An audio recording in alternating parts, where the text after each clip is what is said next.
The airline email named a second return flight, and my cousins quit calling Owen overbooked. Checkout morning at the beach house should have been simple. Strip sheets, hunt chargers, argue about sunscreen.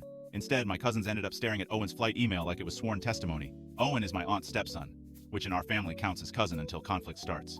We had been together a year, serious enough that my mother had started saying next summer we might need more bedrooms. The problem was Atlanta. In June, Owen told me he had a one-night client trip there with his boss and one sales guy. He made it sound aggressively boring. Fly down, airport, hotel, breakfast presentation, home by dinner. I only questioned it because he got too careful around the details. He ignored my call after 10, texted me at 1:14 a.m. that the Wi-Fi was trash, and came home smelling like expensive hand soap no airport hotel ever buys. I did not push. My grandmother had just started chemo, and I was already the relative who notices things at inconvenient times. By August, I had filed Atlanta under maybe I am reading too much. Then came the Hilton Head trip for my aunt's retirement. On checkout morning, my cousin Marla was helping my aunt settle shared expenses. She needed proof of Owen's delayed flight because he had offered to drive two relatives to Savannah if he was leaving late anyway. He said the confirmation was in his email and handed her his phone while he loaded suitcases. Marla hates drama. She opened the email app, searched Delta, and clicked the first confirmation that looked current. Then she frowned and said, "This isn't Savannah." She turned the screen toward my aunt first, not me. Passenger 1, Owen Mercer.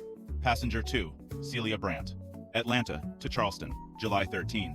Return July 15. July 13 was the client trip. Celia is the woman from Owen's office he always described as basically 40 and engaged.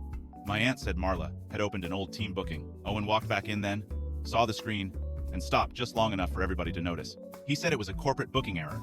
He said Celia got attached because the office portal groups employees by account manager. That might have held if Marla had not scrolled down trying to prove him right. She found the hotel line. Harbor Row Suites. King room upgrade requested.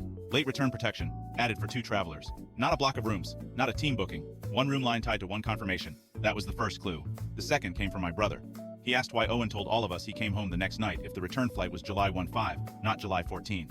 Owen said the trip changed last minute, and he forgot to mention it. I said he did not forget. He specifically told me he was boarding on the 14th and had no service because the gate area was chaos. He said I remembered it wrong. Maybe people would still argue there.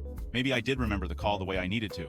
Maybe the room request was just lazy travel software, and 2 travelers meant nothing physical happened. Maybe Celia really was attached through work, and the worst thing Owen did was lie, because he knew how bad it looked. What nobody in that kitchen could ignore was that he told me one night, client trip, told my family a different return day, and now had a confirmation showing 1 named woman, 1 king room upgrade, and 1 extra night he never mentioned. The room shifted.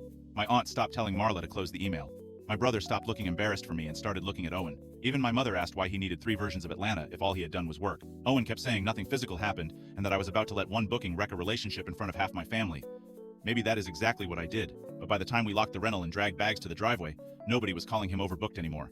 They were calling Celia by name and asking why I had been the only person left off the real itinerary.